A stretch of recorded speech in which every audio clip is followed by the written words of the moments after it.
কেন আমরা নিয়মিত নদী পুজো করব? শিলিগুড়িতে কনকনে শীত এবং বৃষ্টি উপেক্ষা করে মহানন্দা আরতি অব্যাহত। নদী ছাড়া আমাদের সমাজ সভ্যতা অচল। বৃহত্তর ভারতীয় বৈদিক সভ্যতা গড়ে উঠেছিল সরস্বতী নদীর ধারে। ঋগ্বেদের আদি মন্ত্রগুলোর জন্মও কিন্তু হয়েছিল নদীর ধারে। বৈদিক ভারতীয় সভ্যতায় আর্য ঋষিদের তপস্যা বা যোগ সাধনার অন্যতম প্রধান কেন্দ্র ছিল নদী তীরবর্তী এলাকা। সরস্বতী নদী থেকেই সরস্বতী পুজো এবং সরস্বতীর বাহন হাঁস আসে বলে অনেক ব্রাহ্মণ বিশেষজ্ঞ জানাচ্ছেন। আবারও নদীর গুরুত্ব নিয়ে আধুনিক পরিবেশবিদ এবং নদী বিশেষজ্ঞরা বলেন, বর্তমান সভ্যতা এবং আগামী প্রজন্ম বিলুপ্ত হয়ে যাবে যদি নদীগুলো মরে যায়। তারা বলছেন, কোনো দেশের অর্থনৈতিক উন্নয়নেও নদীর ভূমিকা অপরিসীম। মানুষের জীবনের অবিচ্ছেদ্য অঙ্গ হল নদী। নদীর ধারেই পৃথিবীর সব সভ্যতা গড়ে উঠেছে। দেশের কৃষি, বিদ্যুৎ ব্যবস্থা, সেচ, জলপথ পরিবহন, পানীয় জলের যোগান, মাছ উৎপাদন সবকিছুই নির্ভর করে নদীর ওপর। দেশের মোট মাছের যা চাহিদা রয়েছে তার 70% আসে নদী থেকে। বেশ কিছু প্রাণী তাদের প্রজাতির জীবনচক্র বাঁচিয়ে রাখতে নদীর ওপর নির্ভরশীল। তাই বিশেষজ্ঞরা বারবার বলেছেন, নদীর মধ্যে কেউ ময়লা ফেলবেন না, নদীর ধারে বেশি বেশি করে সবাই বৃক্ষরোপণ করুন। মাটির ক্ষয় প্রতিরোধ করা এবং নদীকে ভালো রাখতে গাছেদেরও ভূমিকা রয়েছে। বিশেষজ্ঞরা এত কিছু বলা সত্ত্বেও কিছু অসভ্য এবং বর্বর মানুষ দিনের পর দিন নদীর মধ্যে ময়লা ফেলছেন, নদী প্রবাহিত হওয়ার রাস্তাতে পাকা ইমারত তৈরি করছেন। ফলে নদীগুলো আজ বিপর্যস্ত হয়ে পড়ছে। অথচ নদী আমাদের কাছে পুজো বা ভক্তি করবার এক শ্রদ্ধায় রয়েছে। গঙ্গাকে তো আমরা দেবী হিসেবেই পুজো করি। কোথাও কোনো অশুদ্ধ কাজ হলে আমরা গঙ্গা জল ছিটিয়ে সেই স্থানকে শুদ্ধ বা পবিত্র করার কাজ করি। গঙ্গা ভারতের অন্যতম প্রধান নদী হলেও অন্য সব নদীগুলোরও গুরুত্ব রয়েছে। উত্তরবঙ্গের শিলিগুড়ি শহরের প্রধান নদী হল মহানন্দা।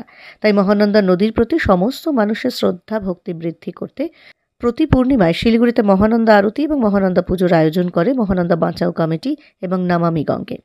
সেই দিকে তাকিয়ে 13ই জানুয়ারি সোমবার বিকেলে প্রচণ্ড হাওয়া, হালকা বৃষ্টি এবং কনকনে পৌষের শীতকে উপেক্ষা করেও মহানন্দা আরতি সম্পন্ন হয়।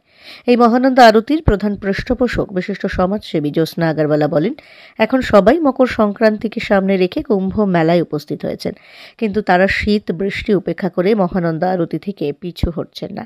এদিন নিষ্ঠার সঙ্গে মহানন্দা আরতি হয় আগামী প্রজন্মের স্বার্থে তথা পরিবেশের স্বার্থে। সকলকে মহানন্দা বাঁচাতে এগিয়ে আসার আবেদনও জানান জ্যোৎস্না দেবী। सकल की सेवा सकल काज सिद्ध करो गणपति देवा। मनोरथ पार्वती पिता महादेवा। देव बोले गणेश महाराज की जय। जय गंगे माता मैया, जय गंगे माता, तुमको नित दिन ध्यावा मैया जी को सब दिन। ओम जय गंगे माता मैया, जय गंगे माता, जो नर तुमको ध्याता अनवांछित बल पाता। ओम जय गंगे माता, ओम जय गंगे माता मैया, जय निर्मल आता, शरण करे जो तेरी शरण। कृपा दृष्टि तुम्हारी, कृपा दृष्टि तुम्हारी, यम की दास मिटाकर, यम की दास मिटाकर परम गति पाता। माता की, सनातन धर्म की, भारत माता की। देखो देखो আমি তো তোমার জিজ্ঞাসা করছি, আমি আজকে না কালকে আমি এইখানে বলো গঙ্গা মাতা জি কি। আমরা তো প্রতি পূর্ণিমাতেই করে থাকি প্রোগ্রাম, এই আরতি প্রোগ্রাম। তো যদিও আজকে ওয়েদার খুবই খারাপ, আবার আজকে একটু ঝড় বৃষ্টি শুরু হয়েছে, তো এর মধ্যেও যেহেতু আমরা মানে প্রতিজ্ঞাবদ্ধ যে ঝড় হোক বৃষ্টি হোক যাই হোক তার মধ্যেও কিন্তু আমরা প্রোগ্রামটাকে করে যাব। সেজন্য আমরা যতজন পেরেছি এসে প্রোগ্রামটাকে উদযাপন করব।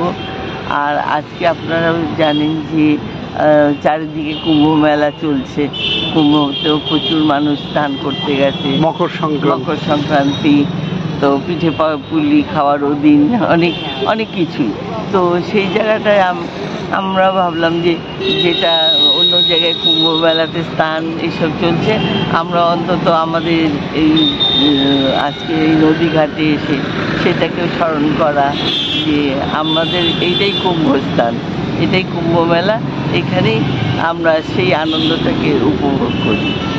এবং আপনার এটাতে ধারাবাহিকভাবে হয়ে যাচ্ছে। হ্যাঁ, ধারাবাহিক এটা যাতে আমরা এটা কন্টিনিউ করতে পারি, সেজন্য আমরা সবাইকে শিলিগুড়িবাসীকে আহ্বান জানাবো যে যেন তারা প্রতি পূর্ণিমাতে অন্তত একদিনের জন্য হলেও মাসে যেন মহানন্দা নদীর এই ঘাট ভিজিট করে যায় এবং নতুন প্রজন্ম ছেলে মেয়েদের তারা আছে এবং নদী পরিষ্কার করার জন্য তার জন্য এগিয়ে এসে অন্তত নদী পরিষ্কার মানে করার একটা পরিকল্পনা করি।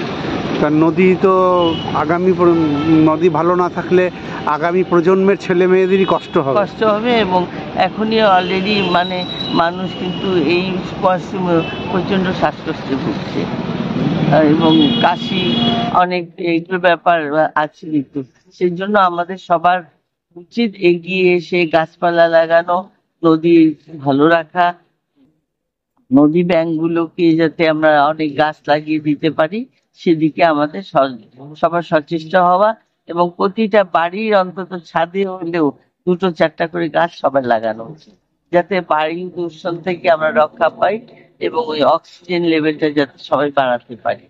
প্রতিটা বাড়িতে টবেই হোক মাটিতেই হোক এভাবেও এই যে প্ল্যান্টেশনটা কিন্তু শুরু করা উচিত ইমিডিয়েট।